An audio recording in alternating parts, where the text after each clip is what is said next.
यात्रीगण कृपया ध्यान दें। इस जोधपुर के प्लेटफॉर्म पे ट्रेनें निकलती रहती है, लेकिन हादसा कभी बोलकर नहीं आता। ऐसे कई शहर है, कई राज्य जहां पर आए दिन जब भी ट्रेन आती है लोगों को सीट रोकने की एक फिराक में रहते हैं, जल्दी से मैं बैग रख दूं और वहां पे अपनी सीट रोक लूं। प्लेटफॉर्म और चलती गाड़ी ट्रेन के बीच में उनका पैर फंस गया था। मुझे बहुत प्राउड फील हो रहा है कि मेरी महिला कांस्टेबल ने किसी की जान बचाई है। कुछ हमारे स्टेशन पे ऐसे लोग टकरा जाते हैं जो घर से निकल गए कि घर में कोई जरूरत नहीं थी, बेसहारा लोग हैं, वो ट्रेनों में ट्रेवल करते करते यहाँ पहुँच जाते हैं। यात्री सामान भूल जाता है और फिर तड़पता है सामान के लिए कि मेरा सामान छूट गया ट्रेन में, मैं उतर गया। पूर्वोत्तर राज्यों में जाने वाले बहुत सारी लेबर जो जोधपुर में काम करती है वो गई, हमने बहुत दिन रात मेहनत करके उनको चढ़ाया। जिसके पास जनरल टिकट है वो जनरल में ही ट्रेवल कर सकता है, अगर वो स्लीपर में चढ़ेगा या एसी में चढ़ेगा तो दूसरे यात्रियों को प्रॉब्लम शुरू हो जाती है। क्या आप अपने बच्चे के लिए बेहतर शिक्षा के साथ अच्छे संस्कार चाहते हैं?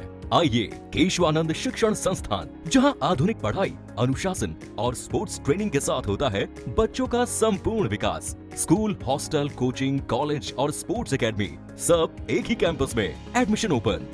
आज ही विजिट करें केशवानंद कैंपस भटाडर। नमस्कार, खम्मा गाड़ी, मैं हूं आपका दोस्त दीपक। आप देख रहे हैं इस वक्त झलको जोधपुर चैनल और आपको मैं जोधपुर रेलवे स्टेशन से लाइव दिखा रहा हूं। आप देख सकते हैं पीछे ट्रेन जा रही है और ऐसे ही हमेशा इस जोधपुर के प्लेटफॉर्म पे ट्रेनें निकलती रहती है, लेकिन हादसा कभी बोलकर नहीं आता। दरअसल बात है आज से 2 दिन पहले की, यानी सोमवार को जब साबरमती जम्मू तवी ट्रेन आ रही थी, उस वक्त शहनाज बानो नाम की एक मुस्लिम महिला वो ट्रेन रुकने से पहले सीट रोकने के चक्कर में चढ़ते वक्त वो नीचे गिरी और जैसे ही वो गिरी तो एक हमारे जोधपुर की जांबाज महिला कांस्टेबल नवीन, उनकी नजर उन पर पड़ी और तुरंत उन्होंने बचा लिया। नहीं तो आप देख सकते हैं जिस तरह ये ट्रेन होती है तो वो यहाँ पर नीचे फंस के उनकी जान भी जा सकती थी। ऐसे जोधपुर ही नहीं, जोधपुर के अलावा ऐसे कई शहर है, कई राज्य जहां पर आए दिन जब भी ट्रेन आती है, कोई भी चाहे एक्सप्रेस हो या नॉर्मल ट्रेन हो, लोगों को सीट रोकने की एक फिराक में रहते हैं कि जल्दी से मैं बैग रख दूं और वहां पे अपनी सीट रोक लूं। मैं कहना चाहता हूं कि जो रेलवे है, जो हमारे रेलवे पुलिस है, वो भी इस पे काम करे, क्योंकि कई ऐसे स्टेशन में पूरा मैनेजमेंट रहता है, लेकिन कई बार रेलवे सुरक्षा बल की भी गलती नहीं होती, क्योंकि पैसेंजर भी ऐसे होते हैं जो किसी की सुनते नहीं है। लेकिन फिलहाल जो ये महिला है कांस्टेबल नवीन, इनको डीआरएम की तरफ से इस बहादुरी वाले काम के लिए 4000 रुपए कैश पुरस्कार के रूप में दिया गया है। आज अंदर चलेंगे, अंदर चलने के बाद हम कांस्टेबल नवीन से बात करेंगे और यहाँ के जो इंस्पेक्टर लक्ष्मण गौड़ है उनसे बात करेंगे। इस वक्त आप देख सकते हैं मैं रेलवे सुरक्षा बल पोस्ट जोधपुर के यहाँ पे आ चुका हूँ और अंदर चल के उनसे बात करते हैं। इस पर आज सबसे पहले हम बात करेंगे उन जांबाज महिला की। नवीन जी, कैसा लग रहा है जब आपको लोग इतना अप्रिशिएट कर रहे हैं कि आपने बहुत अच्छा काम करके दिखाया है? प्राउड फील हो रहा है सर।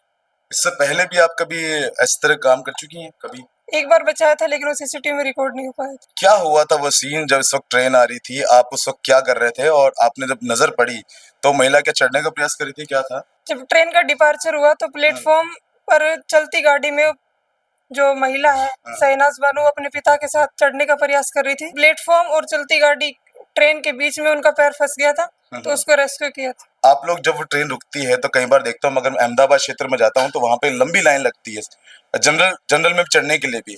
तो ये चीजें जोधपुर में क्यों नहीं है? क्यों लोग ऐसे भागते रहते हैं? आप लोग कभी उनको समझाते भी होंगे? समझाते रहते। इस पर आपको डीआरएम की तरफ से पुरस्कृत भी किया गया है। क्या किस तरह की मतलब बाकी जो है वो लोग आपको क्या कह रहे हैं इस बारे में कि मतलब हमें भी ऐसा करना चाहिए, कुछ ऐसा?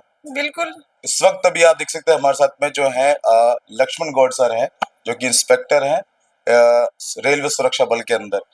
सर, ये आपकी ही एक महिला कांस्टेबल हैं जिन्होंने ये काम करके दिखाया है। सबसे पहले तो आप इस पर क्या कहना चाहेंगे?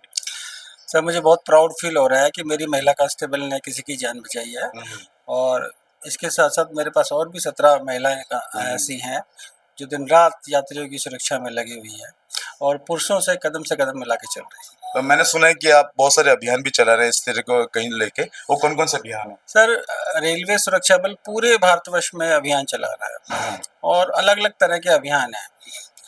जैसे हम कोई बच्चे को रेस्क्यू करते हैं तो ऑपरेशन नन्हे फरिश्ते है, यात्री के सामान की चोरी को रोकते हैं या चोर को पकड़ते हैं तो ऑपरेशन यात्री सुरक्षा है। कुछ हमारे स्टेशन पे ऐसे लोग टकरा जाते हैं जो घर से निकल गए, जिनकी घर में कोई ज़रूरत नहीं थी, बेसहारा लोग हैं, वो ट्रेनों में ट्रेवल करते करते यहाँ पहुँच जाते हैं। उनको हमारे अधिकारी, हमारे जवान बातचीत करते हैं। ऐसे लोगों से बातचीत करते हैं जिनको कोई सब सोसाइटी ने इग्नोर कर दिया है, फिर भी उनकी बात सुनते हैं, उनको बड़ा अच्छा लगता है। फिर यहाँ पे अपना घर की सुविधा है, हम लोग वहाँ उसको छोड़ के आते हैं और बाकायदा उसका फीडबैक भी लेते हैं। बहुत सारे उनको पुनर्वास भी करवा चुके हैं। तो इस तरह के अभियान हम चल रहे हैं। या स्टेशन पे आते हैं, इतनी भीड़ रहती है, यात्री सामान भूल जाता है और फिर तड़पता है सामान के लिए कि मेरा सामान छूट गया ट्रेन में, मैं उतर गया या मैं चढ़ गया, सामान रह गया। इस तरह की पब्लिक की सेवा के लिए हमारे पास बहुत सारा स्कोप है और हम लोग तत्पर हैं, करते रहते हैं, हमारे स्टाफ भी करता है। सर मैं एक चीज पूछना चाहता हूँ, जैसे कि जब ट्रेन आके रुकती है तो जनरल के उस जगह पे जहाँ पे कई सारे लेबर क्लास लोग भी होते हैं, कुछ ऐसे लोग भी होते हैं जिनके पास अफोर्डेबल नहीं है कि एसी कोच में जा सके, तो वहाँ पे सुरक्षा के लिए क्यों ना वहाँ पे व्यवस्था की जाए? ऐसा तो देखिए, अभी पूरे भारतवर्ष में ये हो रहा है कि जनरल कोचेज भी बढ़ाए जा रहे हैं। हमारे माननीय रेल मंत्री साहब इस पे तत्पर हैं, जनरल कोच भी बढ़ा रहे हैं और हम यात्रियों को चढ़ने से पहले वहाँ जाके समझा के आते हैं कि भाई जल्दबाजी मत कीजिए, कहीं एक्सीडेंट हो जाएगा या आपका कोई अपराध आपके साथ हो जाएगा। और जब ज़्यादा क्राउड रहता है तो हम लोग वहाँ पे बंदोबस्त भी रखते हैं। जैसे होली के त्यौहार पे हमने किया, बंदोबस्त किया।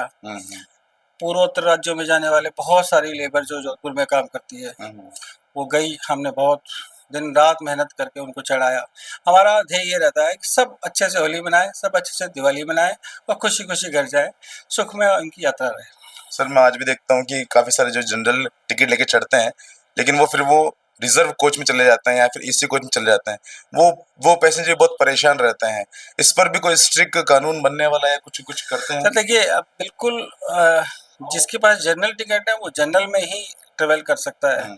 अगर वो स्लीपर में चढ़ेगा या एसी में चढ़ेगा तो दूसरे यात्रियों को प्रॉब्लम शुरू हो जाती है। अब किसी को उतारा तो नहीं जाता है, किसी को गिराया नहीं जाता है, उनका फाइन काट करके और रसीद बना दी जाती है उनकी, जिससे कि वो त्योहारी सीजन में वो भी घर पहुंच सके। आने वाले समय में रेलवे सुरक्षा बल और क्या चीज प्लानिंग करने वाला है जिससे कि पैसेंजर को परेशानियां ना हो?